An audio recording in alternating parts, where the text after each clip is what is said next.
শ্রী শ্রী গুরু গৌরাঙ্গ এবং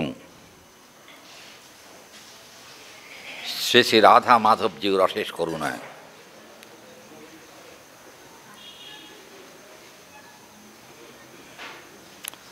ঊর্জব্রত বা নিয়ম সেবা উপলক্ষে প্রতিদিনের ন্যায় আজও আমরা শ্রীল কৃষ্ণদাস কবিরাজ গোস্বামী পাদকৃত শ্রী গোবিন্দ লীলামৃতম গ্রন্থাবলম্বনে আমরা শ্রী শ্রী রাধা গোবিন্দের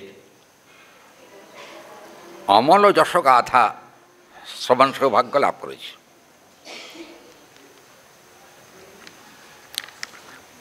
কালকে আমরা যে প্রসঙ্গ শুনছিলাম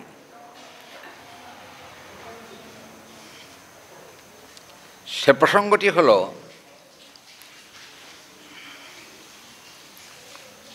তিন যুগের ভগবানের মুখমণ্ডল। আপনাদের মনে আছে নিশ্চয়ই, কালকে আলোচনা চলছিল। টাইম হয়ে গেছে বলে পাঠ ছেড়ে দিয়েছি কালকে।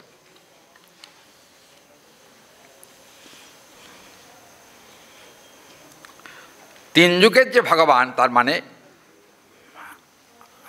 ত্রেতা যুগে রামচন্দ্র, দ্বাপর যুগে ভগবান কৃষ্ণচন্দ্র, কলি যুগে ভগবান গৌরচন্দ্র। তিন যুগের তিন ভগবান। আসলে তিন ভগবানেরই তত্ত্ব একই,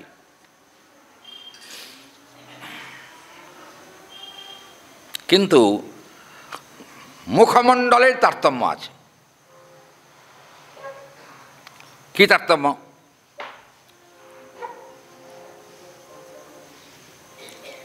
রামচন্দ্র হলেন মর্যাদা পুরুষোত্তম,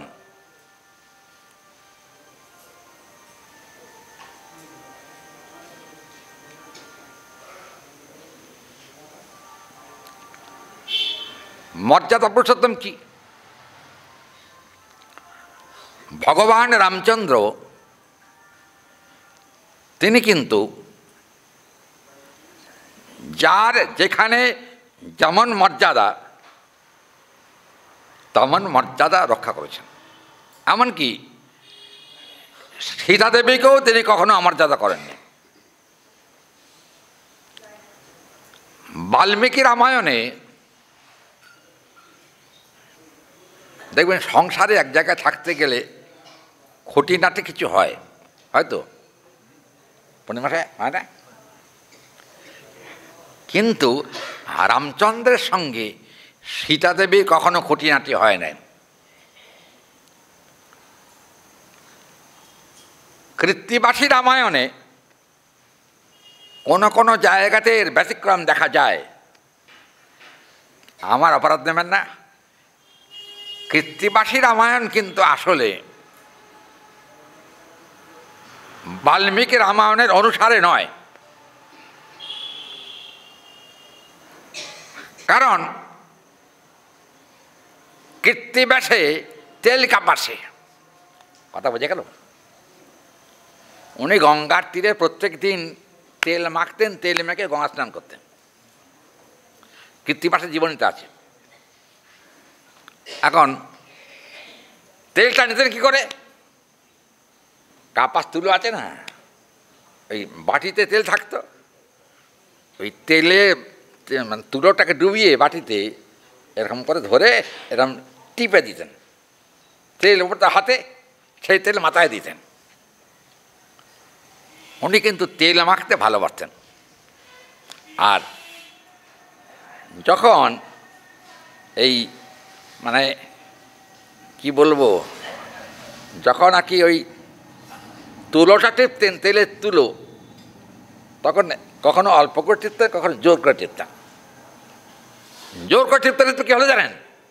মনে মনে ভাবছেন এই তেলের তুলোর তেলটা টিপতে গিয়ে কী করে যে আমি বৈষ্ণবগুলোকে টিপে মারবো তাই চিন্তা করছি। কৃত্তিবাসের জীবনীতে সব কথা আছে। কেন জানবেন? বৈষ্ণব যদি না থাকে তাহলে কিন্তু ধর্ম থাকবে না।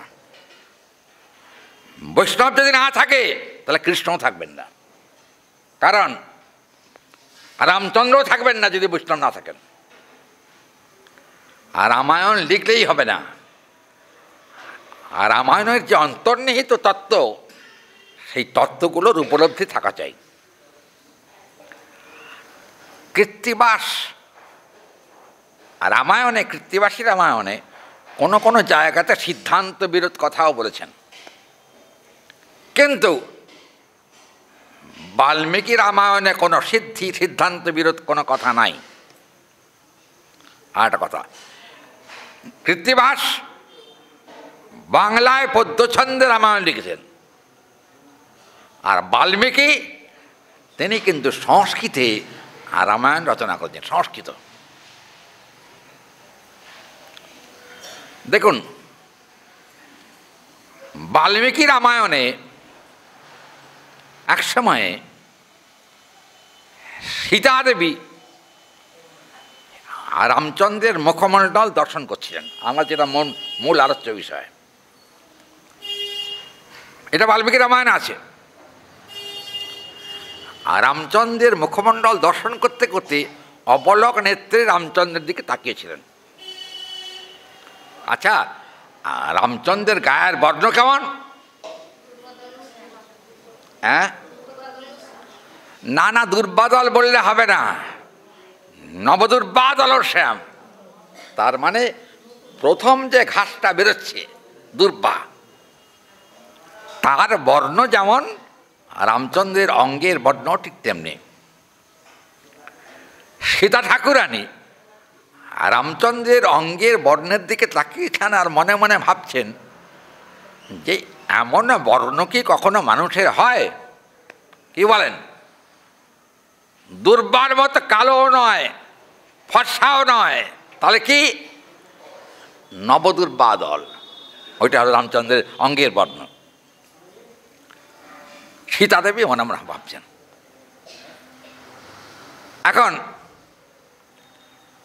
রামচন্দ্র সীতাদেবীকে জিজ্ঞেস করছেন, বাল্মীকি রামায়ণে জিজ্ঞেস করছেন, হে সীতে, আমার মুখমণ্ডলে কি আছে যে তুমি অপলক নেত্রে তাকিয়ে আছো আমার দিকে? কি ব্যাপার?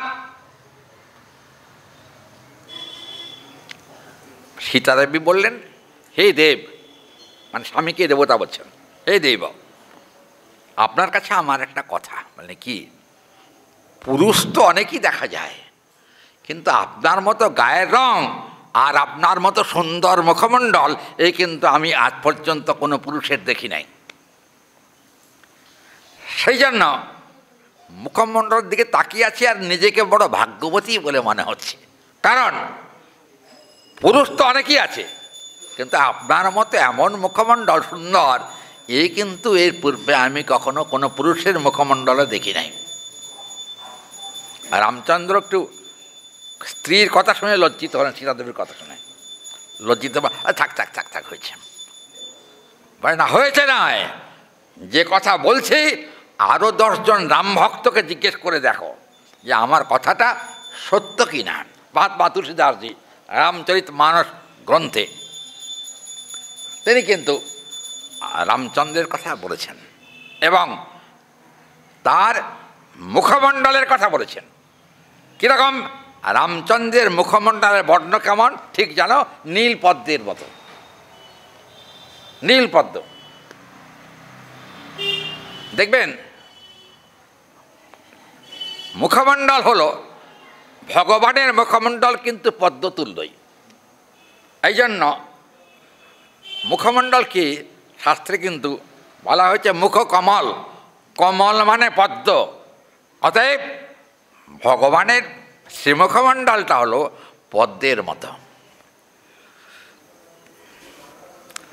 আশ্বস্ত করলেন বটে সীতাকে, কিন্তু রামচরিত মানস গ্রন্থে রামচন্দ্রের মুখমণ্ডলের বর্ণনা দিতে গিয়ে তুলসীদাসজি রামায়ণে কিন্তু সে কথা বলা আছে, নীল পদ্মের মতো মুখমণ্ডল। হরি বল। নীল পদ্ম কি সচরাচর দেখা যায়? হরি বল। সাদা আর গোলাপি পদ্ম দেখা যায়, কেমন? নীল পদ্ম সচরাচর দেখা যায় না। এখন যদি কেউ মনে করেন আমি রামচন্দ্রের মুখমণ্ডল দেখব, এত সহজে দেখা যাবে না। যদি কায়মনা বাক্যে কোনো ভক্ত রামচন্দ্রের চরণে আত্মনিবেদন করেন, আর রামচন্দ্র যদি মনে করেন যে তাকে মুখমণ্ডল দর্শন করানো দরকার, তার আরতির দিকে তাকিয়ে ভগবান রামচন্দ্র তাকে মুখকমল দর্শন করান। দেখুন, এ হলো রামচন্দ্রের মুখমণ্ডলের কথা। এবার কার মুখমণ্ডল? কালকে কথা হচ্ছিল গৌরহরের মুখমণ্ডল পরে।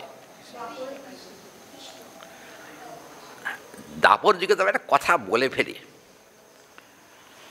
আপনারা বিভীষণকে চেনেন? বিভীষণ রামায়ণ দেখবেন। বিভীষণ কিন্তু রাবণের ভাই, তাই তো? হ্যাঁ, ব্যাপারটা হলো রামচন্দ্রের সঙ্গে হনুমানের একদিন কথা হচ্ছে, রামায়ণের কথা এগুলো। আর রামচন্দ্রের সঙ্গে হনুমানের কথা হচ্ছে যে রামচন্দ্র বলছেন রাবণ রামবিদ্বেষী বটে, কিন্তু রাবণের এক ভাই আছে, সে কিন্তু আমার একনিষ্ঠ ভক্ত। কে? হ্যাঁ, বিভীষণ। আপনারা সবাই তো জানেন, আমার আর না বললেও চলবে। হ্যাঁ, আচ্ছা, তা ভেঙে বলি। এখন হনুমানের মনে মনে ইচ্ছা হয়েছে বিভীষণের সঙ্গে একবার দেখা করবেন। সেই চিন্তা করে বিভীষণ আছেন কোথায়? বিভীষণ আছেন লঙ্কায় রাবণের থাকার ঘরের পাশেই, তার থাকার ঘর। কি হলো জানেন? বিভীষণ মনে মনে ভাবলেন যে এটা তো আমার ঠিক হচ্ছে না, আমার তো একটুখানি হনুমান ভাবছেন একবার গিয়ে বিভীষণের সঙ্গে দেখা করে আসবো। কিন্তু রাবণের বড্ড নিশ্ছিদ্র প্রহরা, মানে কোনো রাম ভক্তের সেখানে প্রবেশ অধিকার নাই। যে রাম বলবে তারই গলা কেটে নেবে, এরকম। হনুমান বলল কি, মনে মনে ভাবলো, দেখি বেটা রাবণের লোক কী করে আমার গলা কাটে। সেই চিন্তা করে রামচন্দ্রের কাছে গিয়ে বলেন, প্রভু আমি কিছু সময় থাকবো না তোমার কাছে, আমি যাচ্ছি রাবণের বাড়ি। ভগবান রামচন্দ্র কি তোমার কি দরকার, মারার জন্য যাচ্ছ সেখানে? পেলে তোমাকে ছাড়বে নাকি? তখন হনুমান বললেন, পেলে তো, হ্যাঁ, এত সস্তা না আমাকে পাওয়া। কেন? যেহেতু তোমার কৃপা আশীর্বাদ আমার মস্তকে আছে। না না, আমাকে ধরতে পারবে না। ঠিক আছে। হঠাৎ লঙ্কায় অনেক বানরের উৎপাত আরম্ভ হলো। বানরের উৎপাত, বানর মানে কি? ছোট, মাঝারি, বড়, তিন রকম বানর, চারদিকে বানর। আর রাবণ সিংহাসনে বসেছিলেন। একটা বানর লাফাতে লাফাতে আর রাজগৃহের উপরে গিয়ে ওই রাবণের সিংহাসনে উঠে বসেছেন। দেখ, হাতল আছে না সিংহাসনে, হাতল, হাত রাখার জন্য, ওই হাতলের উপরে বসেছে। আর রাবণ বলল, কে রে এটা বানরটা, কোথা থেকে এলো? আমার সিংহাসনে আমার হাতের উপর এসে বসে আছে, কারণটা কি? বানর তখন এমন করছে, বুঝছেন, রাবণের দিকে তাকিয়ে যখন দাঁত খিচাচ্ছে, তখন ভাবলি এত বড় স্পর্ধা, আমাকে দাঁত খিচায়, হ্যাঁ, কে আছে এমন? এই কে আছিস? এখন ধরে নিয়ে যা তাকে। আচ্ছা বলুন তো, কটা বানরকে ধরবে? হ্যাঁ, একটাকে ধরে তো পাঁচটা আসে। কি হলো, কি করা যায়? আর রাবণ বলল কি, এই শোন, এই সৈন্যগণ, বলে কি, আমার রাজ্যে যত বানর আছে সব বিনাশ করে দাও। এখন যত সৈন্যরা গিয়ে বানরকে মারতে যায়, বানর কি করে যায়, সব বানরগুলো সৈন্যদের মাথায় উঠে বসে। হ্যাঁ, সৈন্যদের মাথায় যখন উঠে বসছে, তাহলে মাথায় মারবে কি করে? হরি বল, মাথা মারা যাবে? এ তো রিভলভার না, এরকম করে উল্টে ধরে মারবে। তখন তার রিভলভারের বাবারও জন্ম হয়নি। হ্যাঁ, তখন কী করে মারবে? ধরুন সঠিক জায়গা মতো তরবারি যদি না মারা যায় তাহলে মারবে না, মরবে না। আচ্ছা, মাথায় যদি বানর থাকে, এরম করলে কি বানর গায়ে লাগবে? হ্যাঁ, মাথা আছে কোথায়, চোখ আছে কোথায়, দেখতে পাচ্ছে না তো। এখন এরম করছে, আর বানরগুলো তরবারিটাকে ধরছে আর মট করে ভেঙে দিচ্ছে, ধরছে আর মট করে ভেঙে দিচ্ছে। যেই বারবার ভাঙছে, তখন রাবণ চিন্তা করে দেখলো যে বানরগুলোর শক্তি কী, এ বানর কোথা থেকে এসেছে। তখন রামচন্দ্রের একজন পরামর্শ, এই রাবণের পরামর্শদাতা একজন রাবণের কানে কানে গিয়ে বলেন, মহারাজ আপনি জানেন না, বলে কি, যত বানর দেখছে সব হনুমানের অবতার, বুঝেছেন? কে হনুমান? বা রামচন্দ্রের 1 নম্বর ভক্ত। আর রামচন্দ্রের 1 নম্বর ভক্ত, তাকে কোথায় পাওয়া যাবে? কোথায় পাওয়া যাবে সে হনুমানকে? হনুমান তো নাকি অন্য কিছু? বলে মহারাজ সত্যি কথা শুনে রাখুন, আপনার কানে কানে বলি, হনুমানের গায়ে এমন শক্তি আপনার ঘাটটাও মটকে দিতে পারে। হ্যাঁ, এত বড় আস্পর্ধা, আমার ঘাড় মটকাবে? কত সৈন্যকে আমি ধরেছি জানো? মহারাজ আপনি এখনো জানেন না, ও রামশক্তিতে শক্তিমান, আর রামচন্দ্র ওর ওপর ভর করে থাকে। ওই জন্য রামচন্দ্র ভগবান, তার শক্তিতে হনুমান শক্তিমান। ওই জন্য বলছি যে না, আপনি পারবেন না। আর হনুমানের মনে মনে ইচ্ছা, এই যে রাম ভক্ত বিভীষণ, তাকে একবার দেখতে চায়। দেখা গেল একেবারে বিরক্ত চরম করেছেন হনুমান। কাকে? হরি বল, রাবণকে একবারে বিরক্তির চরম।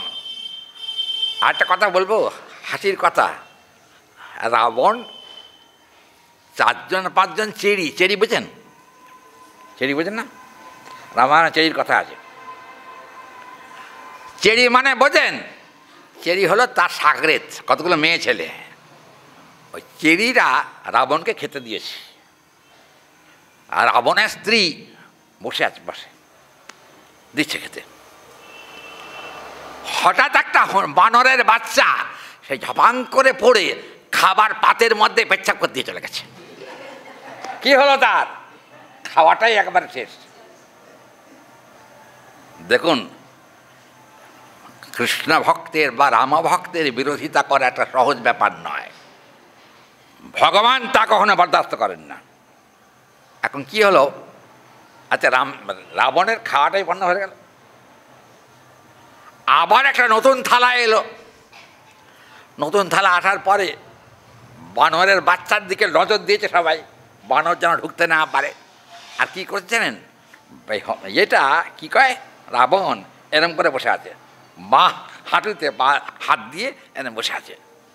একটা ছোট্ট এইটুকু একটা বানরের বাচ্চা হাতের ফাঁক দিয়ে ঢুকেছে।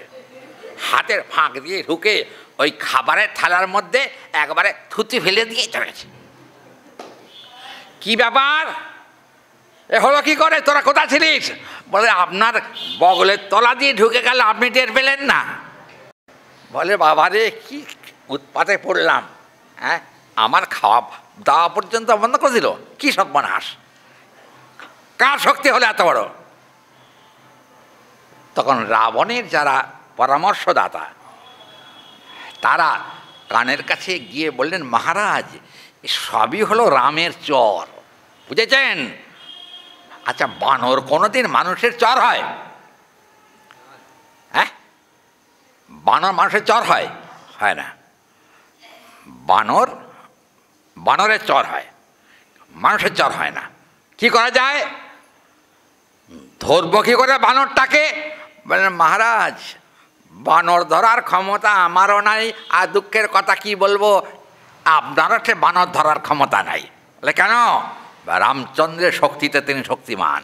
এসব হলো হনুমানেরই বংশধর, হনুমানেরই ভক্ত, আপনার পিছনে লেগে আপনাকে বিপর্যস্ত করবার জন্য এসছে। একদিন হনুমান লঙ্কাপুরীতে প্রবেশ করেছে। হনুমান উদ্দেশ্য কি?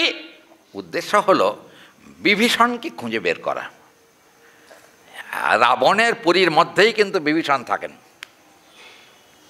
এখন হয়েছে কি, কিন্তু মনে মনে ভাবলেন রাবণের ভাই যখন রাবণের মতোই হবে, তাই তো এটা হওয়া স্বাভাবিক। কিন্তু হলো উল্টো।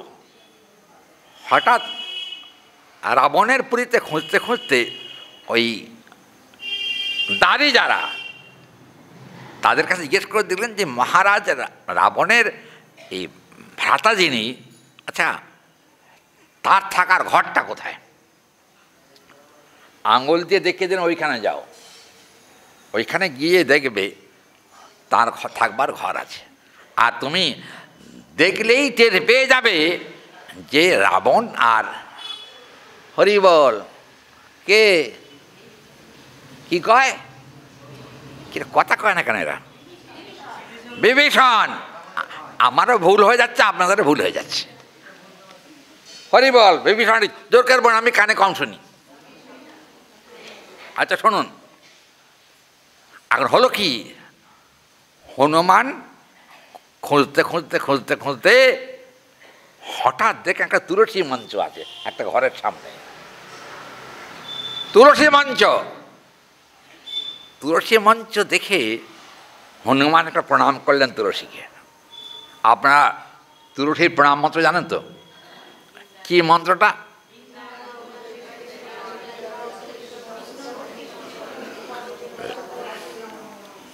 বাবা, বাঁচলাম হাঁপ ছেড়ে, আমাকে আর মন্ত্র বলতে হলো না, আপনারাই বলে দিলেন।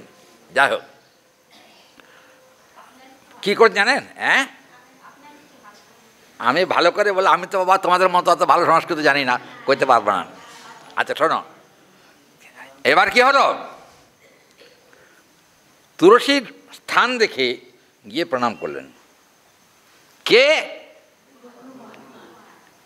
হনুমান প্রণাম করলেন কার ঘরের সামনে? বিভীষণের ঘরের সামনে গিয়ে তুলসী মঞ্চকে প্রণাম করলেন। মনে মনে ভাবলেন বিভীষণ যে নিশ্চয়ই এই বিভীষণ রামচন্দ্রের একনিষ্ঠ ভক্ত হবে, না হলে তার ঘরের সামনে কখনো তুলসী মঞ্চ থাকতে পারে না। যদি রাবণের মতো হতো তুলসী মঞ্চ সেখানে থাকতো না। যাক, আমি ঠিক পেয়ে গেছি, জায়গা পেয়ে গেছি।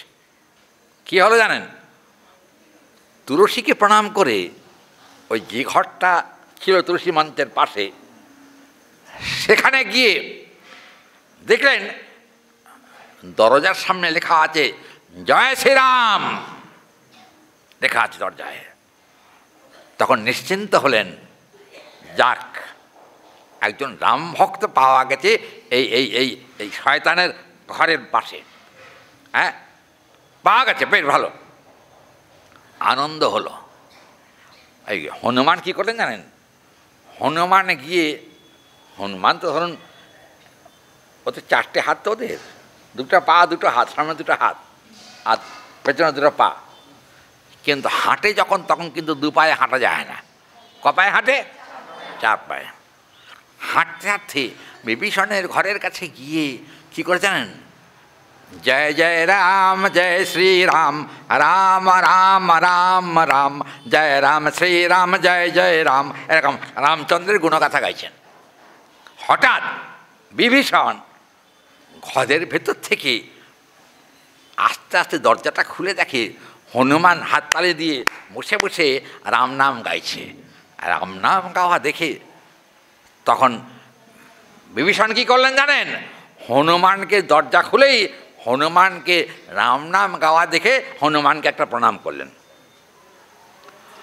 প্রণাম করে বলেন, বাবা তুমি কে? বলে, আপনি যার নাম করছেন আমি তার দাস। কার কথা বলছো? বলে, আপনারই প্রভু রামচন্দ্রের ভক্ত আমি। ও তাই নাকি? বলে হ্যাঁ, বেশ বেশ বেশ, খুব ভালো হয়েছে। তা বিভীষণ আর রামচন্দ্রের কথা বলে কী করে জানেন, একটা অপূর্ব সংস্কৃত মন্ত্র, প্রণাম মন্ত্র উচ্চারণ করলেন। রাম রাম সদা রমে মনোরমশ্চ বল্লভে রামচন্দ্রস্য সর্ববিধে মুক্তাম শ্রীরামচন্দ্রায় নমো নমঃ। যিনি বিধির অতীত, সেই যে ভগবান রাম, আমি তাকে প্রণাম করি। বিভীষণ প্রণাম করলেন রামচন্দ্রকে। খুব আনন্দ হলো হনুমানের। আনন্দ হওয়ার পর সে আনন্দের আর সীমা নেই। তাকিয়ে দেখলেন বিভীষণের দিকে কপালে তিলক করা, তিলক তিলক মানে হ্যাঁ, কোন সম্প্রদায়ের? রামায়ণ সম্প্রদায়ের। হনুমান দেখলেন যে বিভীষণের কপালে রামায়ণ সম্প্রদায়ের তিলক করা আছে। আর কি দেখলেন? ঘরে আছে মৃদঙ্গ আর আছে করতাল। কি ব্যাপার, আপনার মৃদঙ্গ করতাল দিয়ে কী কাজ? বলে আমার তো বাবা কোনো কাজ নাই, রাবণ আমাকে দেখতে পারে না, এই জন্য আমি আর সময় কাটাবো কি করে, আমি খোল করতাল বাজিয়ে প্রেমানন্দে রাম নাম করি। তাই নাকি? বলে হ্যাঁ, বেশ বেশ বেশ। আচ্ছা একটা কথা বলি, রাবণের তো 10টা মাথা, আপনার একটা মাথা কেন? তখন বিভীষণ চুপ করে আছেন। কিছুক্ষণ চুপ করে থেকে বললেন, রাবণের রামকে মারার জন্য 10টা মাথার বুদ্ধি দরকার, কিন্তু রামকে তপস্যা করতে গেলে একটা মাথাই তার যথেষ্ট। কেন? যে মাথা একবার রামচন্দ্রের চরণে প্রণত হলে তার মানব জীবন ধন্য হয়ে যায়, আর পরবর্তী জন্মে প্রেমানন্দে জয় রাম শ্রীরাম বলে সে কীর্তন করতে পারে। অতএব মাথার বেশি দরকার নেই, দুষ্ট মাথার অনেক মাথার দরকার নেই। কি দরকার? একটা মাথাতেই কৃষ্ণ ভক্তি হয়, একটা মাথায়। হনুমানের বিভীষণের কথা শুনে খুব আনন্দ হলো। কেন? হনুমানের তো একাধিক মাথা নয়, হনুমানের তো একটা মাথা। হনুমান কি করলেন? তখন মনে মনে ভাবলেন, বিভীষণ এরকম রাম ভক্ত যে একটা মাথা দিয়েই রামচন্দ্রের কৃপা লাভ করেছে। আমি যদি রামচন্দ্রের কৃপা পেতে হয় তাহলে ওই বিভীষণের চরণে একবার প্রণাম করা দরকার। আপনি কে? বলে আমি হলাম রামচন্দ্রের দাস, আমি তার সেবক। হনুমান বলছেন, কিছু বলবেন? বলে হ্যাঁ, আপনি একবার ঘরের বাইরে আসুন। কেন? বলে আমার একটু দরকার আছে। কি দরকার? দরকার একটাই, সারা জীবনে যা সার বলে বুঝেছি সেটাই আমার দরকার। কি সার? কি সার বুঝেছে বাবা? বলে আমার সার যা বোঝার বোঝাবুঝি হবে, আপনি দয়া করে একটু বাইরে আসুন, আপনার ঘরে আমি যেতে সাহস পাই না। আচ্ছা, বিভীষণ এলেন ঘর থেকে বাইরে। বাইরে এসে দাঁড়ানোর সঙ্গে কী চাই বাবা, তুমি কি বলছো? বলে আমি আর কি বলবো, আপনি আর একটু আগিয়ে আসুন। যে একটু আগিয়ে এসছেন, তখন বিভীষণের চরণ দুটো হনুমান ধরে প্রেমানন্দে জয় শ্রীরাম বলে তার চরণ দুটিকে বন্দনা করেছেন। চরণ বন্দনা করার পর, করো কি আমার পায়ে হাত দিচ্ছ কেন? তুমি তো হনুমান রামচন্দ্রের প্রিয়জন, তুমি যে আমার প্রণাম্য।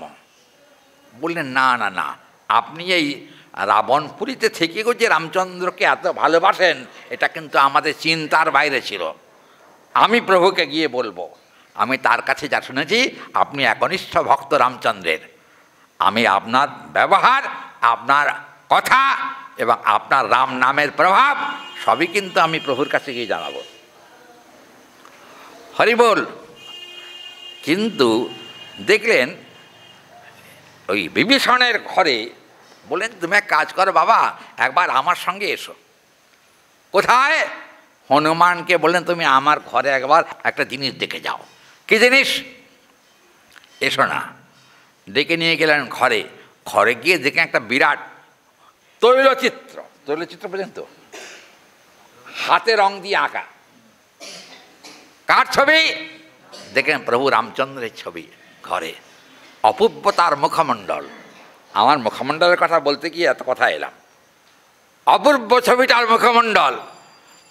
হনুমান মনে মনে ভাবলেন, আমি সাক্ষাৎ রামচন্দ্রকে যা দর্শন করেছি এই ছবির মধ্যে ঠিক যেন সেই রকমই রামচন্দ্রের বদন দেখতে পাচ্ছি। আনন্দ বিহবল চিত্তে ওইখানে হাতে তালে দিয়ে প্রেমানন্দে রাম রাম রাম রাম বলে রাম নাম গাইতে আরম্ভ করলেন হনুমান। গাইতে গাইতে দেখলেন ওই আলেখ্য ফটোর ভেতর থেকে রামচন্দ্র স্বয়ং প্রকাশিত হয়েছেন। রামচন্দ্রের প্রকাশ দেখে প্রেমানন্দে বিভোর হয়ে হনুমান আর বিভীষণ দুজনে মিলে কোলাকুলি করে জয় শ্রীরাম বলে আলিঙ্গন প্রদান করলেন। দেখুন, চিন্তা করুন, আর রামচন্দ্রের মুখমণ্ডল কত সুন্দর তা আলেখ্যর ভেতরেই পরিস্ফুট প্রকাশিত দেখা যায়। এখানে কিন্তু এই গেল রামচন্দ্রের মুখমণ্ডল। কৃষ্ণের মুখমণ্ডলের কথা বলি। কৃষ্ণের মুখমণ্ডল কীরকম সেটা মহাপ্রভু দেখেছেন। একটু চৈতন্য চরিতামৃতে একটা পয়ার আপনাদের শুনিয়ে দেবো। দেখুন কি বলছেন কৃষ্ণের কথা, কৃষ্ণের মুখমণ্ডলের মাধুর্য কি বলছেন। এখানে একটা শ্লোক রূপ গোস্বামী শ্লোকটা লিখেছেন। প্রাপ্ত প্রতিচ্ছমুচ্চিতম বিত্তম আত্মা যদৌ বিষয়াদিতম রক্ষিতম দেহ গেহম গৃহীত পলিকামেব মে বৃন্দাবনং স ইন্দ্রিয়মেব শীলাবৃতৌহম। এখানে কিন্তু বলছেন মহাপ্রভু রামানন্দ রায়, স্বরূপ দামোদর, এদের সঙ্গে কিন্তু অন্তরঙ্গ কথা হতো। অন্তরঙ্গ কথা হতে হতে হঠাৎ দেখা গেল যে এক সময়তে কীরকম মানে সনাতন গোস্বামীপাদের শ্রীমুখে নিশ্চিত কথা থাকে, কবিরাজ গোস্বামীপাদ ওই সংস্কৃত শ্লোকের বাংলা করছেন। আমরা কিন্তু ওই সংস্কৃত শ্লোকের বাংলা যে পদ্যানুবাদ এটাকে আমরা একটুখানি আস্বাদন করে নেব। দেখুন কি বলছেন। শোনো বান্ধব কৃষ্ণের মাধুরী, হে বন্ধু তুমি গোবিন্দের মুখমণ্ডলের মাধুর্যের কথা শোনো। কি মাধুর্য বললেন, মাধুর্য দর্শন মাত্রেই বাহ্য জ্ঞান হারা হয়ে যেতে হয়। কারণ একটাই, কি যার লোভে মোর মন ছাড়ি গেলা বেদ ধর্ম, গড়ি আছে সুখকারিকর মানে ওই মুখমণ্ডলটা তৈরি করছে ভাগবতে কে? গোবিন্দের মুখমণ্ডল বর্ণনা করেছেন কে? সুখদেব গোস্বামী। সুখকারিকর মানে সুখদেব হচ্ছেন কারিকর, ওটা গোবিন্দের মুখমণ্ডলটাকে তিনিই কিন্তু ভাগবতে আঁকেননি, বর্ণনা করেছেন। সেটা কি বলছেন এখানে? সুখকারিকর। তাতে কি হয় না, যে কুণ্ডল কানে পরি, দেখতে অসুবিধা, যে কুণ্ডল কানে পরি তৃষ্ণা লাউ থলি ধরি আশা ঝুলি স্কন্ধের উপর। শোনো, গোবিন্দের মুখমণ্ডল আমি একবার দর্শন করে আমার সব ছাড়া হয়ে গেছে। কি ছাড়া? হরি বল। গোবিন্দের চিন্তা করতে করতে, তার মুখমণ্ডল দর্শন করতে করতে কি হলো, আমার লক্ষ্মীপ্রিয়া ত্যাগ হয়ে গেল। লক্ষ্মীপ্রিয়া মহাপ্রভু বলছেন। আর দ্বিতীয় পত্নীর নাম কি? কৃষ্ণের বদন কমলের মাধুর্য দর্শন করতে করতে আমার বিষ্ণুপ্রিয়াকেও আমি ত্যাগ করলাম। আমার কি লাভ হলো? লাভ একটা হয়েছে। কি লাভ? দেখেছ, আমি এই যে কৌপিন, বহির্বাস আর এই উত্তরীয়, এই তিনটি আমার জীবনে সম্বল হয়েছে। মা চলে গেছেন, বাবা চলে গেছেন, আত্মীয় চলে গেছে, স্বজন চলে গেছে, আমার স্ত্রীরাও চলে গেছে। কার জন্য? গোবিন্দের মুখমণ্ডলের মহিমার জন্য। গোবিন্দের মুখমণ্ডল দর্শন করে আমি আর থাকতে পারি নাই। সবাইকে পরিত্যাগ করে জয় গোবিন্দ বলে আমি তার চরণে আত্মনিবেদন করেছি। এটা হলো দেখুন মুখমণ্ডলের মহিমার কথা মহাপ্রভু বলছেন।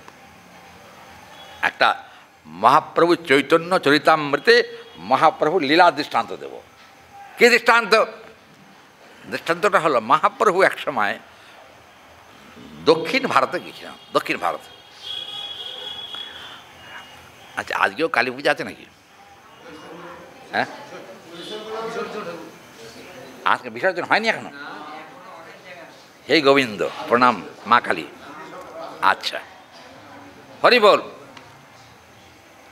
মহাপ্রভু দক্ষিণ ভারতে গেছেন ত্রিবান্দ্রম, চৈতন্য চরিতামৃতে এ প্রসঙ্গ আছে। ত্রিবান্দ্রমে গিয়ে মহাপ্রভু, আপনার ত্রিবান্দ্রম কেউ গেছেন কিনা জানি না, গেছেন? গেছেন আমার সাথে? আচ্ছা, সেখানে কি আছে কার মনে আছে বলুন? হরি বল। কি রে, কথা কয় না? সেখানে কি আছে, কে দেখেছে? হ্যাঁ, অনন্ত শয্যায় শায়িত বিষ্ণু। 3টে দরজা আছে। একটা দরজা দিয়ে মুখমণ্ডল দর্শন করতে হয়, একটা দরজা দিয়ে নাভি কমল দেখতে হয়, আর একটা কমল দিয়ে চরণ কমল দেখতে হয় দরজা দিয়ে। 3টে দরজা, 3 জায়গায় 3টে দরজা, মানে বুঝেছেন কত বড় বিশাল মূর্তি। তবে সেই মন্দিরে 3 দরজা দিয়ে 3টে অঙ্গ দর্শন হয়। এখন হয়েছে কি, মহাপ্রভু ত্রিবান্দ্রম গেছেন। চরিতামৃতে বলছেন মহাপ্রভু ত্রিবান্দ্রমে গিয়ে এখন যখন ঢুকেছেন, তখন ত্রিবান্দ্রমের পূজারী সংখ্যা কত? হরি বল। পূজারী কত, কয়জন? বেশি না, মাত্র 10,000। কথা বোঝা গেছে কি? কতজন পূজারী? বাবা, 10,000 লোকের খাওয়া কত? হরি বল। কে দেয় 10,000 লোকের পূজারীর খাবার? সব ত্রিবান্দ্রম দেন। তার কে বাদ হবে, এদের ভোজন চলছে ডেলি 10,000 পূজারীর খাবার। আর হাজার হাজার ভক্ত আসছে, যত তাদের হাতে কিন্তু প্রসাদ দিয়ে দেওয়া হচ্ছে প্রতিদিন। একদিন শ্রীমান মহাপ্রভু দক্ষিণ ভারত পরিক্রমা করতে করতে ত্রিবান্দ্রমে গেছেন। ত্রিবান্দ্রমে যাওয়ার পরে ওই যে 10,000 পান্ডা, আমি পান্ডাই বলছি, ওখানে পান্ডা বলে না, পূজারী বলে। 10,000 পূজারীর যিনি গুরু, হরি বল মা, সোজা হয়ে বসুন, আমি অন্ধকারে আপনার মুখ দেখতে পাচ্ছি। হ্যাঁ, আচ্ছা, হরি বল। 10,000 পূজারীর যিনি গুরু, তিনি কী করছে জানেন? মহাপ্রভু তখন 2 হাত তুলে কৃষ্ণ কীর্তন করতে করতে ত্রিবান্দ্রম মন্দিরে প্রবেশ করেছেন। প্রবেশ করার পরে ওই 10,000 শিষ্যের পান্ডার যিনি গুরু, তিনি বসেছিলেন মন্দিরের বারান্দায়। হঠাৎ মহাপ্রভুর দিকে নজর পড়েছে। নজর পড়তেই দেখলেন যে আরে ভাবে কি সাধুটা, তার এরকম চোখ কেন? হ্যাঁ, কি দেখেন জানেন? পূজারীদের গুরু তিনি তাকিয়ে দেখছেন ত্রিবান্দ্রমের গুরু, ত্রিবান্দ্রমের মুখমণ্ডল আর গৌরহরির মুখমণ্ডল একই। দেখে বললেন তাহলে কীরকম ব্যাপার, আমার কি কোনো মতিভ্রম হচ্ছে? সন্ন্যাসীর মুখের অবয়বটা আমাদের মন্দিরে ঠাকুরের মুখ অবয়ব একই, কী ব্যাপার? তখন কজন পূজারীকে পাঠিয়ে দিলেন গুরুদেব, ওনাকে ধরে নিয়ে এসো, টেনে নিয়ে এসো। মহাপ্রভু কীর্তন করছিলেন তখন। মহাপ্রভুর কীর্তন দেখে থাকতে না পেরে ওই যে যারা ধরতে গিয়েছিলেন মহাপ্রভুকে ডেকে আনবে, গৌরের কীর্তন শুনে তারাও 2 হাত তুলে গৌরের সঙ্গে নাচতে আরম্ভ করেছে। যখন নাচছে, ওই যে পূজারীর গুরুদেব যিনি, তিনি বললেন ওদেরকে দিয়ে কাজ হলো না, আরও 10 জন পূজারীকে পাঠালেন, যাও ওই সন্ন্যাসীকে আমার কাছে ধরে নিয়ে এসো। তারা যখন গেছেন, তারা গিয়ে দেখেন ওই 4 জন যারা গিয়েছিল ওরা হরিবল হরিবল বলে নাচছে।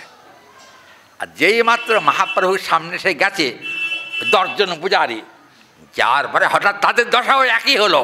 কি হলো? ওই 10 জনে মিলে একসঙ্গে 2 হাত তুলে প্রেমানন্দে জয় গৌ জয় গোবিন্দ বলে নাচতে আরম্ভ করছেন। নাচছেন যখন কি হলো, কি ব্যাপার? যে যায় সে তো ফেরে না। শাস্ত্র বললেন গোবিন্দের কাছে একবার যায় যারা, তারা আর কখনো ফিরে আসে না। আছে কি? ভগবানের কাছে গেলে আর ফিরে আসে কেউ? মহাপ্রভুর প্রভাবে তারা প্রভাবান্বিত হয়েছেন। কী হলো তাতে? আনন্দ, উচ্ছ্বলিত চিন্তায়। পূজারী মনে মনে ভাবলেন সন্ন্যাসীর ভেতরে কি আছে যে যায় সে আর ফেরে না কেন, কি ব্যাপার? আনন্দ চিত্তকলে বরে তিনি তখন এক পা দুপা করে করে ওই মহাপ্রভুর সামনে এসে দাঁড়িয়ে হাত জোর করে বলছেন, প্রভু আপনি কে তা আমি জানি না, আপনার কাছে এতগুলো পূজারী পাঠালাম, কেউ আর আমাকে গিয়ে খবর দিল না, তাই আমি বলছি আপনি দয়া করে একটুখানি নিত্য সম্বরণ করুন। কারণ হলো একটা কথা বলি আপনাকে, দেখুন ত্রিবান্দ্র মন্দিরে একটা নিয়ম আছে, নিজের পরা কাপড় পরে কখনো মন্দিরে প্রবেশ করা যাবে না, আছে না? হ্যাঁ, ওখানে কাপড় ভাড়া পাওয়া যায়। আমি যখন গেছিলাম তখন কাপড় ভাড়া ছিল 8 আনা, এখন কত হয়েছে তা আমি বলতে পারবো না। এখন ওই মহাপ্রভুকে বলছেন যে আপনি এক কাজ করুন, এই সন্ন্যাসীর কাপড় পরে যাওয়া হবে না, আমাদের কাপড় পরে চলুন। মহাপ্রভু বললেন, কৌপিন যার আছে তিনি কিন্তু সর্ববন্ধন মুক্ত। পূজারীর গুরুদেব কি বলেন? তিনি সর্ববন্ধন মুক্ত। সে লাল পরবে না সাদা পরবে, সাদা পরবে না হলদে পরবে, ওই উচ্চার করার দরকার নাই। তাহলে উদ্দেশ্য একটাই, উদ্দেশ্য হলো ত্রিবান্দ্রমকে দর্শন করবে, এটা উদ্দেশ্য। আরেকটা কথা, আপনি আমাকে বস্ত্র পরিবর্তন করতে বলছেন বটে, কিন্তু আমি বস্ত্র পরিবর্তন করতে পারবো না। আচ্ছা, একটা আপনাকে জিজ্ঞেস করি, আপনি কি যখন এসেছিলেন এই মন্দিরে কোন ভক্তের গৃহে ছিলেন? বলে আমি তো ত্রিবান্দ্রম মন্দিরেরই এক প্রান্তে রাত্রি বাস করেছি। আচ্ছা, আপনাকে এত সুন্দর করে সাজিয়ে দিল কে? মহাপ্রভু বলেন, আমি কোনো সাজি না। তাহলে আমার মুখ, আমার চোখ যা আছে, যা দেখছেন আমি তাই। কথা বোঝা গেল কি? মহাপ্রভু ঘুরিয়ে বলে দিলেন, ওই যার পুজো তোমরা করছ সে আর আমি অভিন্নই, একই। যেই বলেছেন তখন পূজারীদের গুরুদেব তিনি বললেন, তাহলে প্রভু আপনি চলুন দয়া করে, বলে যেই মহাপ্রভুকে হাত ছুঁয়েছেন, ছোঁয়ার সঙ্গে সঙ্গে সংক্রামক ব্যাধির মতো সে কী হলো জানেন? পূজারীর গুরু যিনি, তিনিও তখন 2 হাত তুলে প্রেমানন্দে হরিবোল হরিবোল বলে নাচতে আরম্ভ করেছেন। কতজন পূজারী? 10,000। এই গুরুদেবের ওই দশা দেখে শিষ্যরা এসে যখন পড়েছে সেখানে, সকলের দশাই এক হলো। কি দশা? 10,000 পূজারী এক জায়গায় হয়ে প্রেমানন্দে হরি বলে নাচতে আরম্ভ করল। চরিতামৃতে কবিরাজ গোস্বামীপাদ সে কথা বলছেন। আচ্ছা, এই প্রভাব, এই বৈভব কার? ত্রিবান্দ্রমের না, মহাপ্রভুর বৈভব। কী করলেন তখন? মহাপ্রভু 10,000 পূজারী সহ তাদের গুরুদেব পর্যন্ত তাদেরকে আকর্ষণ করে হরিনাম করালেন সবাইকে নিয়ে। কি করা যায়? কিছুক্ষণ হরিনাম হচ্ছে, ডেকে ডেকে নিয়ে গেলেন মহাপ্রভুকে মন্দিরের সামনে। মন্দিরের সামনে যাওয়ার পর মহাপ্রভু বললেন, পূজারীজির গুরুদেব জেনে তার দিকে তাকিয়ে বললেন, শুনুন, আপনার যে 10,000 পূজারী আছেন, একটা কথা বলি। বলে কি? এই যে ত্রিবান্দ্রম, ইনি হচ্ছেন ঐশ্বর্যময় ঠাকুর, আর আমার যিনি ইষ্ট তিনি হচ্ছেন ভগবান কৃষ্ণ। আচ্ছা, এই ঐশ্বর্যময় ঠাকুরটি কোথা থেকে এলো? বলে কৃষ্ণের থেকেই। 2 হাত কৃষ্ণের থেকে 4 হাত বিষ্ণুর জন্ম হয়েছে। কথাটা বোঝা গেল? 2 হাত কৃষ্ণের থেকেই 4 হাত বিষ্ণুর জন্ম হয়েছে। চৈতন্য চরিতামৃতে সে কথা বলা হয়েছে। কি করবে এখন? বলে আর কি করবেন, আপনারা যেমন সেবা করছেন করুন। মহাপ্রভুকে বললেন, প্রভু এত কষ্ট করে নর্তন কীর্তন হলো, আপনি একটু সেবা করে যান। কী প্রসাদ আছে? বলে প্রসাদ আপনি যা চাইবেন তাই আছে। ও তাই নাকি? বলে হ্যাঁ। শোনো বাবা, আমি তো সন্ন্যাসী, তোমাদের অত রাজকীয় খাবার খেতে পারবো না। তাহলে কি দেবে আমাকে?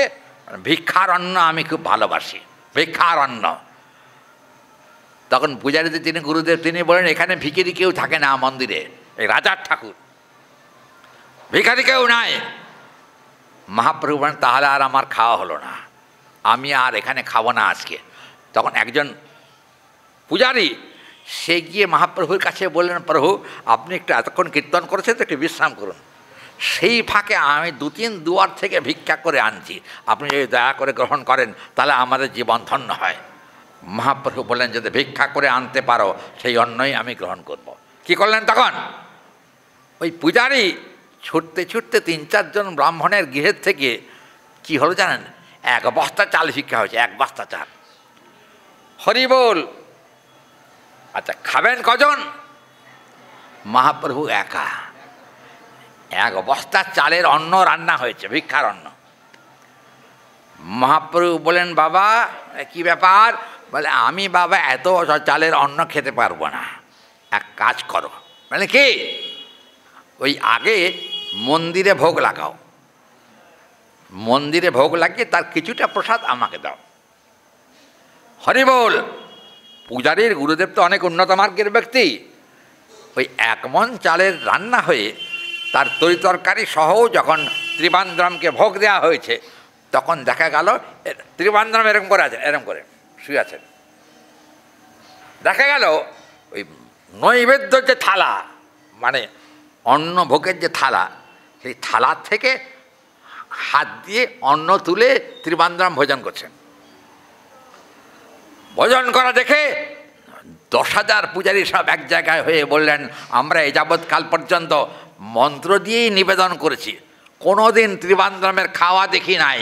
আজকে আপনার কৃপাতে ত্রিবান্দ্রম সাক্ষাৎ ভোজন করছেন, আজকে আমাদের 2 চোখ সার্থক হয়ে গেল, আমাদের জীবন সার্থক হলো। আমরা কিন্তু প্রেমানন্দে এখন থেকে ভিক্ষার চালেই তার ভোগ লাগাবো। ভিক্ষার চাল, ভিক্ষার চাল ত্রিবান্দ্রমের অত্যন্ত প্রিয়। মহাপ্রভুকে দেয়া হলো। এই মহাপ্রভু তো বেশি পেতেন না, অল্প সেবা করতেন, ভিক্ষার অন্ন।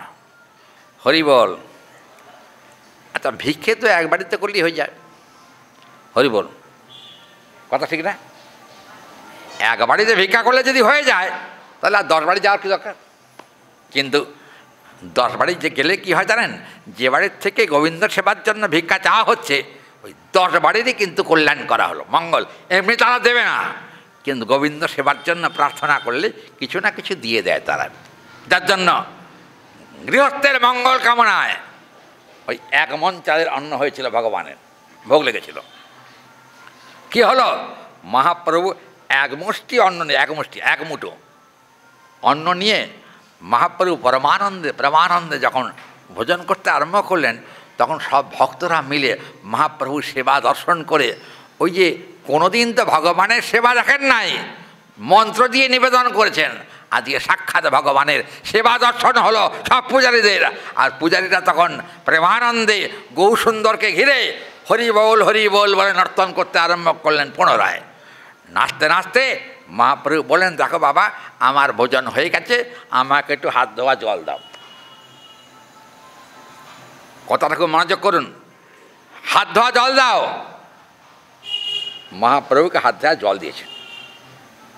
হঠাৎ দেখা গেল পূজারীরা তাকিয়ে দেখছেন, এই যে হাত ধোয়া জল দিচ্ছেন, এই হাতের মধ্যে, মহাপ্রভুর হাতের মধ্যে একটা মেয়ে ছেলে দেখতে পেলেন। মেয়ে ছেলে, কি ব্যাপার?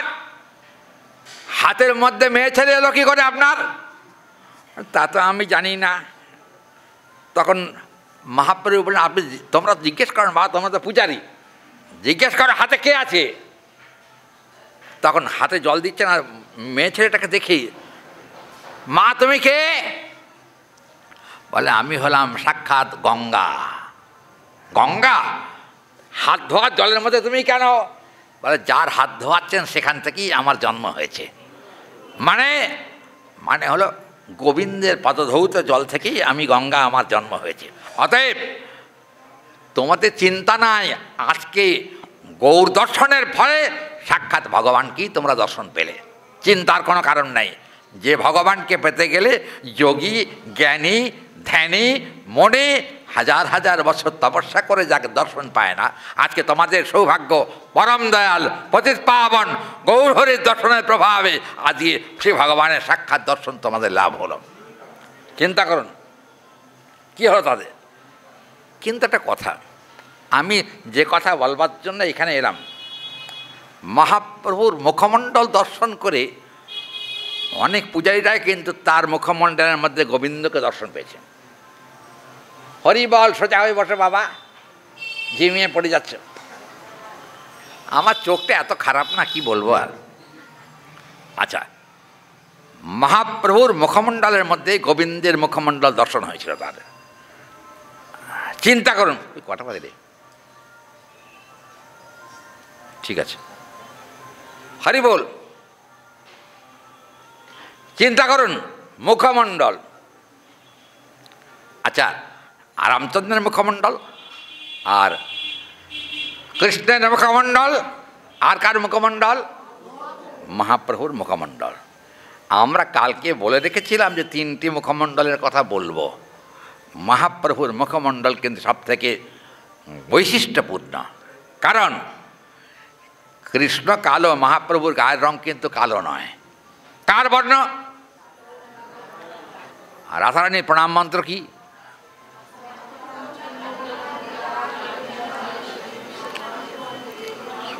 সবার গড়গড়িয়ে মুখস্থ, বুঝেছেন কথা? ঠিকই, মন্ত্র তো মুখস্থ আছে, মন্ত্রের বর্ণ জানা আছে কি?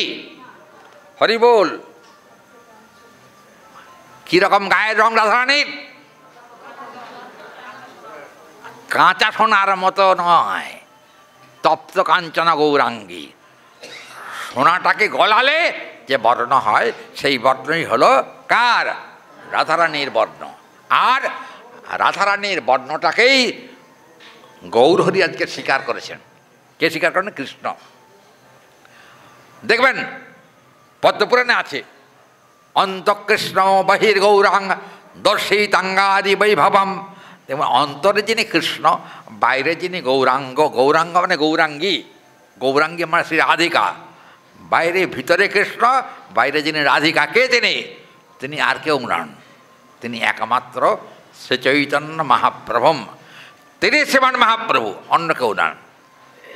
দেখুন আমাদের মহাপ্রভুর একটা প্রণাম মন্ত্র আছে না, অনেকে জানা, আনন্দ কার মনে আছে? একজন বলছে, আর কার মুখস্থ আছে? কার মুখস্থ? এই তোমার বলো, মহাপ্রভুর প্রণাম মন্ত্র বলো। আর না, ওটা না। আনন্দ লীলাময় বিগ্রহায় হেমাভতিবৎসবি সুন্দরায় তস্मै মহাপ্রেম রসপ্রদায় চৈতন্য চন্দ্রায় নমো নমস্তে। এখানে বলছেন মহাপ্রভুকে আনন্দের মূর্তি, আনন্দ লীলাময় বিগ্রহায়। দেখুন মহাপ্রভু হলেন আনন্দের মূর্তি। মহাপ্রভু যদি আনন্দের মূর্তি হবে, কৃষ্ণ বলে অত কাঁদা কেন? আসল কথা কি জানেন? এটা কিন্তু আনন্দাশ্রু, এটা কিন্তু দুঃখের চোখের জল নয়। ছেলে আমি মরলে কাঁদি, ছেলে হলে কাঁদি কি? হরি বল। ছেলে হলে কাঁদেন কি? কথা কয় না। ছেলে হলে কাঁদেন, হাততালি দিয়ে আনন্দ করে। ও 4 মেয়ের পরে 1 ছেলে হয়েছে, বাবা কি আনন্দ, বুঝেছেন? একটা কথা বলি, মসলন্দপুর একটা জায়গা আছে, মসলন্দপুরে আমি এখনো পাঠে যাই। মসলন্দপুরে গেছি পাঠে। এখন পাঠের কি উদ্দেশ্য তা আমি জানতাম না। ওনার বাড়িতে গিয়ে শুনলাম যে উনি 7 মেয়ের পর 1 ছেলে হয়েছে। 7 মেয়ে, তারপর 1 ছেলে হয়েছে। আমি বললাম আচ্ছা আজকে পাঠের উদ্দেশ্য কি? বলে ওই যে একটা ছেলে হয়েছে না আমার, ছেলের যাতে দীর্ঘায়ু হয় সেই জন্যই ভাগবত পাঠের ব্যবস্থা করেছি। কে দীর্ঘায়ু দেবে? বলে আপনি দেবেন। আমাকে বলছে আপনি দীর্ঘায়ু দেবেন। বাবা আমি তো দীর্ঘায়ু দিতে পারি না, কারণ আয়ুটা বাড়ানো কমানোটা আমার কাজ নয়, ওটা সাক্ষাৎ গোবিন্দের কাজ। কি করব? আপনি তো কথা কইবেন, কিন্তু কৃষ্ণ তো কথা কয় না, তাকে বলেই বা কী লাভ? আমি বললাম যে বলে দেখুন কথা শোনে কি না, দীর্ঘায়ু হয় কী করে। আচ্ছা, ছেলেটার বয়স তখন কত জানেন? ও আমি ছিলাম বলছেন, ব্যাং পার্টি আনলো, ব্যাং পার্টি না কি ব্যান্ড পার্টি কী বলে বুঝছেন, পাটের শেষে ব্যান্ড পার্টি আসলো বুঝছেন, 40 জনের একটা ব্যান্ড পার্টি, 40 জন, চিন্তা করুন কত বড় ব্যান্ড পার্টি। মানে কী হবে, ওরা কী করবে, বলে ওরা একটু নাচবে, আনন্দ করবে, আমার ছেলে হয়েছে তো এই জন্য আগে, মানে এতগুলো মেয়ের বা ছেলে হয়েছে তো একটু আনন্দ করবে। আচ্ছা ভালো, কী হয়েছে না, আমি তো আর কানে তালা দিয়ে বসে আছি, রে বাবা কী করি, এত ভয়ঙ্কর শব্দ সহ্য করতে পারছি না, কিন্তু দেখতে পাচ্ছি ওরা ওদের বাড়ির লোকগুলো সব আনন্দে নাচছে। আমি বাবা এত নাচানাচি চলছে, ভালো না, এটা কী করছে, কি বন্ধ করুন, কানের তালা ফেটে যাচ্ছে। ওনারা বললেন কি মহারাজ আপনি কি সহ্য করতে পারছেন না? আমি বললাম না, আমাদের কান ব্যান্ড পার্টি শোনার জন্য নয়, আমাদের কান হলো মৃদঙ্গ করতালের ধ্বনি শোনার জন্যে। আপনি তো কীর্তনের ব্যান্ড পার্টির পেছনে এত টাকা না দিয়ে বাড়িতে নামযজ্ঞ করতে পারতেন তো, হরিনামযজ্ঞ। হরিনামযজ্ঞ করে আপনার গৃহের মঙ্গল হতো, ব্যান্ড পার্টি বাঁচিয়ে কোনো মানুষের গৃহের মঙ্গল হয় না। আমার দিকে তাকিয়ে দীর্ঘ নিঃশ্বাস ফেলে তখন গৃহকর্তা বলল কি তাহলে কি করবো, আমি আপনি হরিনাম করুন, ব্যবস্থা হরিনাম। কদিন হবে, হরি বল। আমি বললাম 56 প্রহর করুন। 56 প্রহর মানে কদিন? হ্যাঁ 7 দিন, 56 প্রহর। আমাকে বললেন কত খরচা? আরে বাবা আমি তো বলতে পারবো না, দল বলবে কি খরচা, আমি বলতে পারবো না। দেখা গেল 7 দিন হরিনামে ওনার প্রায় 1 লাখ টাকার উপরে লাগবে দল বিদায় করতে। উনি আমাকে বলেন এত টাকা দিতে পারবো না। কেন পারবেন না? ব্যান্ড পার্টির একদিনের জন্য কত টাকা নিয়েছে? বেশি নেয় নাই, 1,40,000 টাকা নিয়েছে একদিনের জন্য। ব্যান্ড পার্টির বাজে 1,40,000 টাকা নিয়ে গেছে 40 জনে। আর 7 দিন হরিনাম করে 1 লক্ষ টাকা ব্যয় করতে পারবে না। তার মানে বুঝছেন রুচি কোন দিকে? রুচি কোন দিকে? হরিনামে। আমি ব্যান্ড পার্টি বলি না, ব্যাং পার্টি। ব্যাং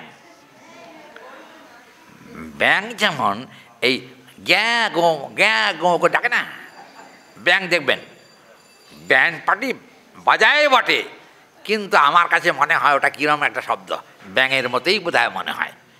কথাটা মনে রাখবেন, হরিনামে অর্থ ব্যয় হলে তখন গায়ে জ্বালা হয়, আর নিজের ফুর্তির জন্য লক্ষ লক্ষ টাকা ব্যয় করে দিতে পারে, তাতে কিন্তু জ্বালা নেই, বরঞ্চ আরও আনন্দ হয়।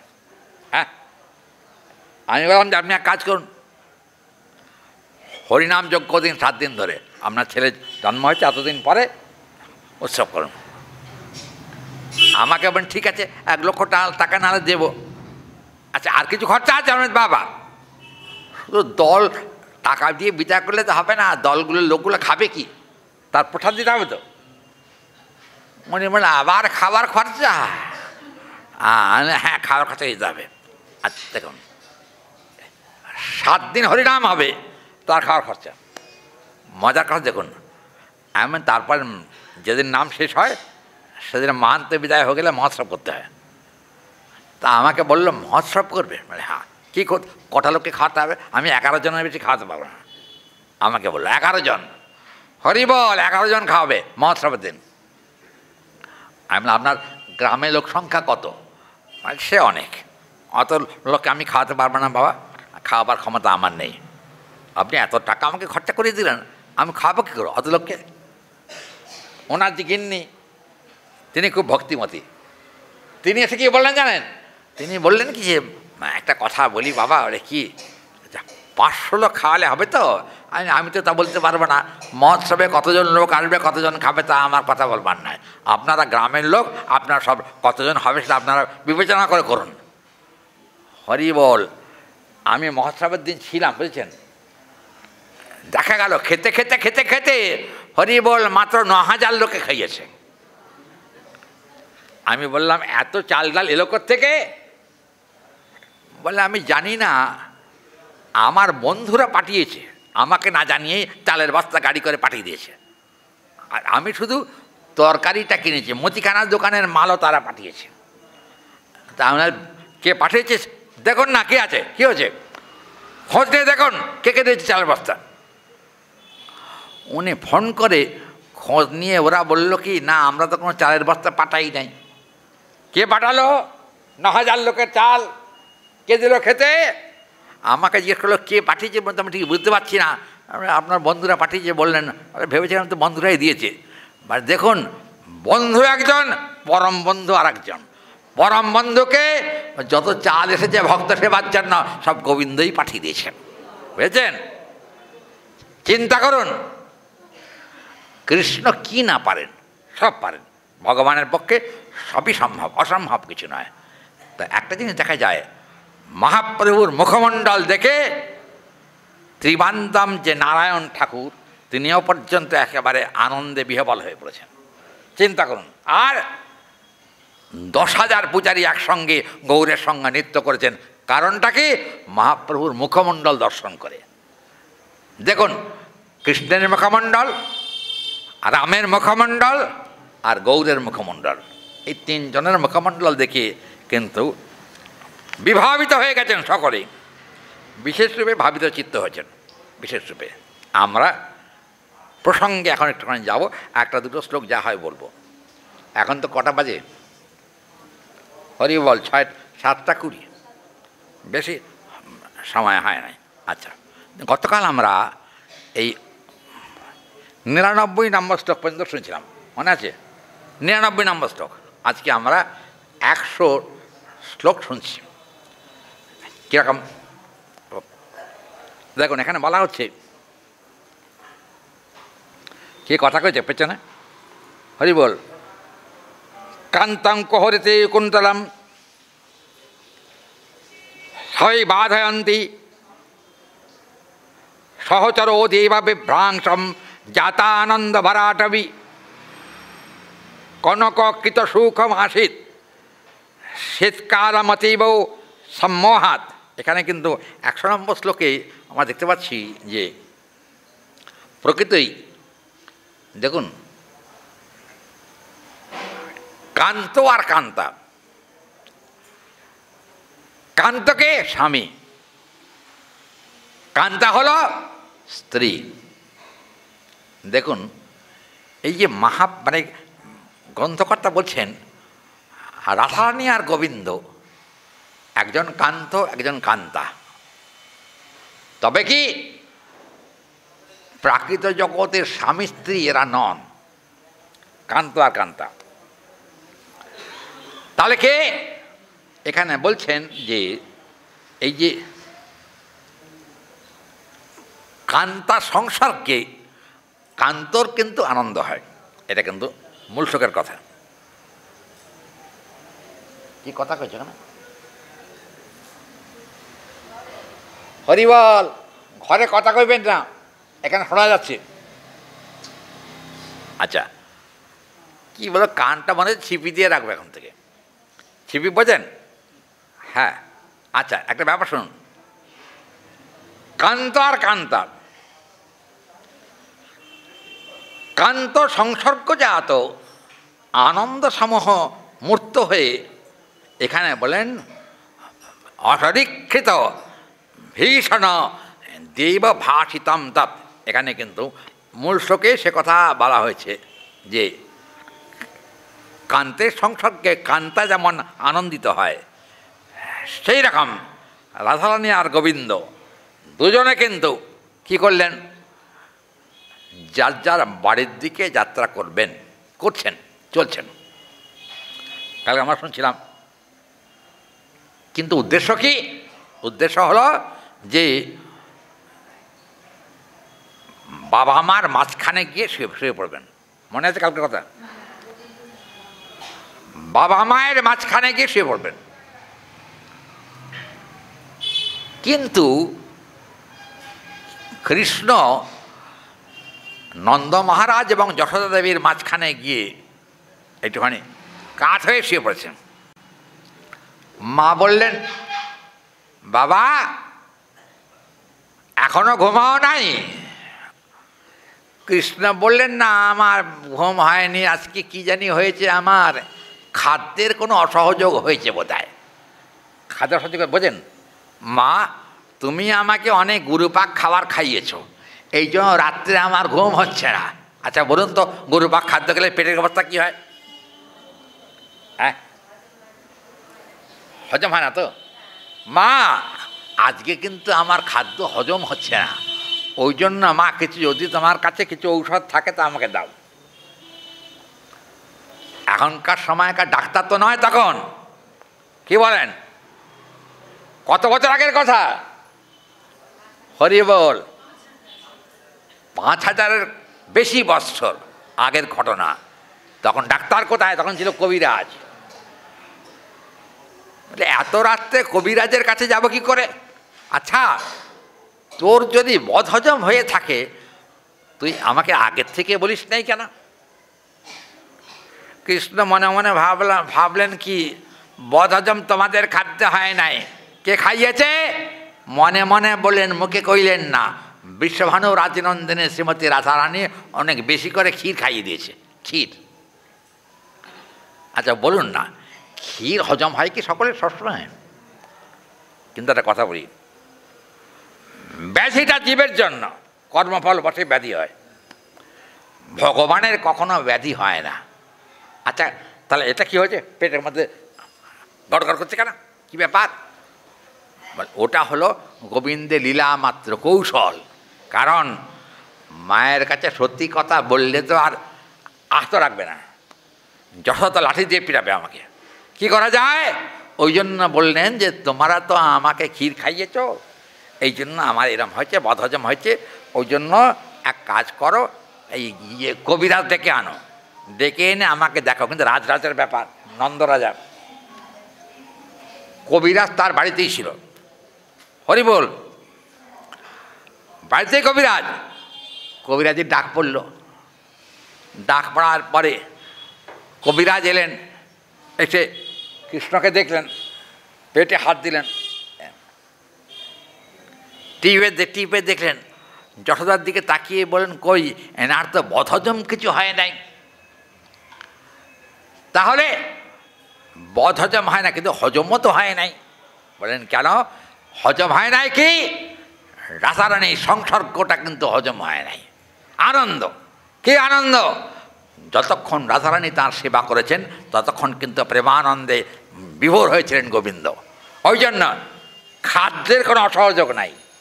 কিন্তু রাধারানীর সেবার কথা মনে পড়ে, শুয়ে আছেন বাবা মার মাঝখানে, কিন্তু অন্তরটা আছে রাধারানীর কাছে। হ্যাঁ, কী হলো তাতে? দেখবেন ভগবানের অন্তর কোথায় থাকে? হরি বল, ভগবানের অন্তরটা থাকে ভক্তের অন্তরে। ভক্ত যদি ভগবানের প্রতি প্রেমশীল হয়, প্রেমের প্রভাবে ভগবান কিন্তু ভক্তকে কখনো ভুলতে পারেন না। তিনি দেখুন, একটা কথা নয়, শ্রীমদ্ ভাগবতে প্রহ্লাদ চরিত্রে নৃসিংহদেব প্রহ্লাদকে বলছেন, হে প্রহ্লাদ, আমি তোমাকে বলছি আমি কখনো তোমার কথা ভুলতে পারি না। কারণ হলো তুমি আমাকে এতটাই ভালোবেসেছ, তোমার ভালোবাসায় কখনো জাগতিক জড়জগতের কোনো বস্তুর দ্বারা হয় না। তাহলে কি করতে হয়? অন্তরের ভালোবাসা অন্তর দিয়েই শোধ করতে হয়। বোঝা গেল কথাটা? কি প্রাণের ভালোবাসা প্রাণ দিয়েই শোধ করতে হয়, খাবার দিয়ে নয়, অর্থ দিয়ে নয়, সম্পত্তি দিয়ে নয়। জড়জগতের ভালোবাসা সম্পত্তি বিনিময় হলে কিন্তু দেখবেন ভালোবাসা থাকে, কিন্তু ভগবানের সঙ্গে ভক্তির যে অন্তঃকরণের প্রীতি, ওটা কিন্তু অন্তর দিয়েই তাকে অনুভব করতে হয়, অন্তর দিয়েই তার ভালোবাসার বিনিময় করতে হয়। প্রেম না থাকলে প্রেমের বৈভব বোঝা যায় না। ওই জন্য এখানে কিন্তু নন্দ মহারাজের যশোদা দেবীর বাৎসল্য প্রেম, বাৎসল্য প্রেমে কি হলো না, বাৎসল্য প্রেমে একেবারে আনন্দ উৎফুল্লিত অন্তঃকরণে মাকে বলল, মা রে কি আমি তোমার কোলেতেই ঘুমাবো মনে করছি, এমনি তোমার পাশে থাকলে আমার ঘুম হবে না, কি করা যায়? তখন মা বলেন, তাহলে আয় আমার কোলে। গোবিন্দের অন্তরের ইচ্ছা মায়ের কোলেই মাথা রেখে ঘুমাবেন। কী করলেন জানেন?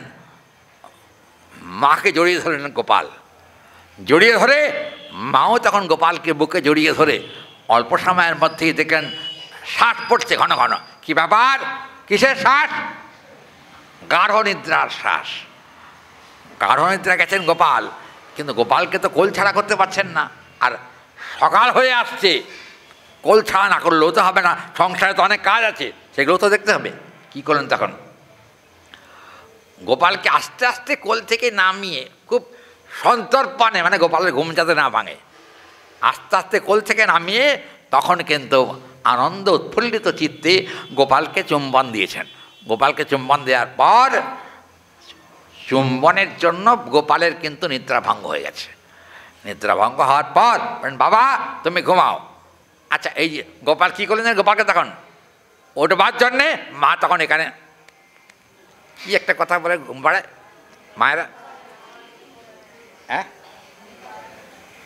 তারপর কি আয় ঘুম দেখুন, তারপর কি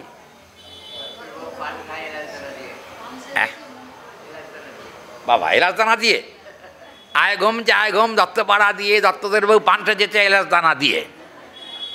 আমার বাবাটা ঠিক হচ্ছে কি? যাক, আপনাদের কথাগুলো মনে আছে আমার। গোপালের গাল চাপড়াচ্ছেন মা, আর কৃষ্ণাং বাদেত, ভাগবতে আছে, কৃষ্ণাং বাদেত প্রস্রকাং তৎ যশোদয়া সমাবৃত্তাতে আনন্দ সংবেদনস্তৎ গোপাল অংশ নিদ্রিতাং বিভু। কে ঘুমাচ্ছেন? বিভু ঘুমাচ্ছেন যশোদার কোলে। বিভু মানে বুঝেছেন? জগদীশ্বর স্বয়ং ভগবান, তিনি কিন্তু মা যশোদার কোলে ঘুমাচ্ছেন। কিন্তু একটা জানবেন, যখন বিভুর কিন্তু কখনো নিদ্রা নাই, আছে কি?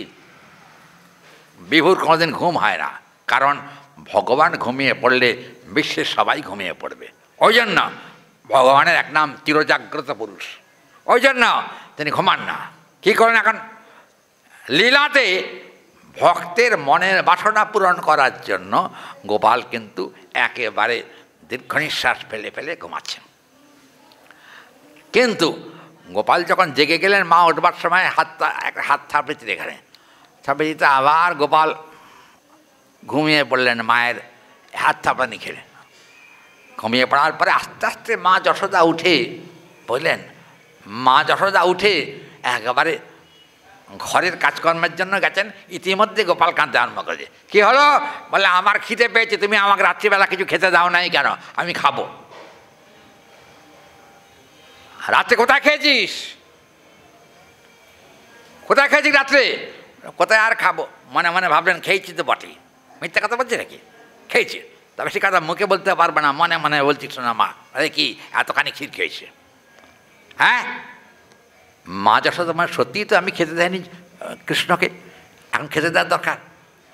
গত রাত্রে যে ক্ষীরটা ছিল, সেই ক্ষীরটা গোপালকে কোলে বসিয়ে ভালো করে ভোজন টোজন করিয়ে গোপালের পেটে হাত বুলিয়ে আনন্দ যাত্রা যাকে বলা হয়, সে আনন্দিত অন্তঃকরণে মা যশোদা যখন গোপালের মাথায় হাত দিয়ে আশীর্বাদ করলেন, আমার গোপাল চিরজীবী হোক।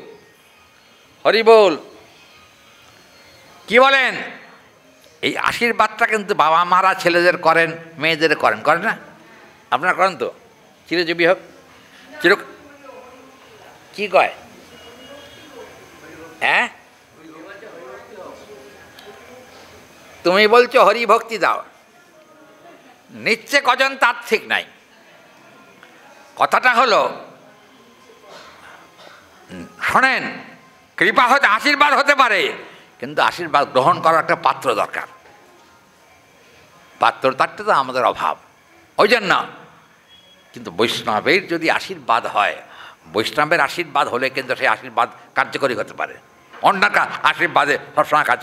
চিরজীবী হও, এই জগতের লোকেরা কোনোদিন চিরজীবী হয় না। হয় কি? কখনো না। ওই জন্য মৃত্যু একদিন হবেই, কিন্তু কৃষ্ণনাম করতে করতে যদি মরণ হয়ে যায়, পরের জন্মে এমন এক কৃষ্ণ ভক্তের গৃহে আমাদের জন্ম হবে, খেতে শুতে বসতে ঘুমাতে সর্বদাই কৃষ্ণনামই হতে থাকবে সংসারে। আপনি আনন্দে হরি বলে সবাই নর্তন করতে পারবে, এতে কোনো সংশয় নেই। ওই জন্য আজকে তো 7:35 বেজে গেছে। হ্যাঁ, আজকে আর আগাবো না। আগামীকাল এই স্বর্গ, প্রথম স্বর্গ যেটা হচ্ছে, আগামীকাল প্রথম স্বর্গ সম্পন্ন হবে বলে আমার ধারণা আছে। জানি না আলোচনা করতে করতে কোথায় যাব তা বলতে পারবো না। সেটা এখন এক রাধারানী জানেন আর গোবিন্দ জানেন। রাধারানীর কৃপা হলে কালকে আমরা পরশুদিন, কালকে প্রথম স্বর্গ শেষ হবে, পরশুদিন থেকে দ্বিতীয় স্বর্গ শুরু হবে বলে আমাদের আশা আছে। এখন আশা পূরণ করবেন কিনা তিনি জানেন। আর আমার কিছু বলার নেই আপাতত। আমি আজকে আলোচনা না বাড়িয়ে আজকে সংক্ষিপ্ত হরিকথা এখানেই আমি বিশ্রাম দিচ্ছি। আজকে এক ভক্ত দিয়েছেন, তার নাম হলো, পাঠ দিয়েছেন তিনি তাপস প্রামাণিক। তাদের গৃহের সার্বিক কল্যাণের জন্য আজকে এই পাঠের ব্যবস্থা। আমরা গৌর গোবিন্দের চরণে তাদের সার্বিক কল্যাণের জন্য প্রার্থনা জানাচ্ছি। আর তিনি যা প্রসাদের ব্যবস্থা করেছেন, আপনারা সেই প্রসাদ গ্রহণ করে যাবেন।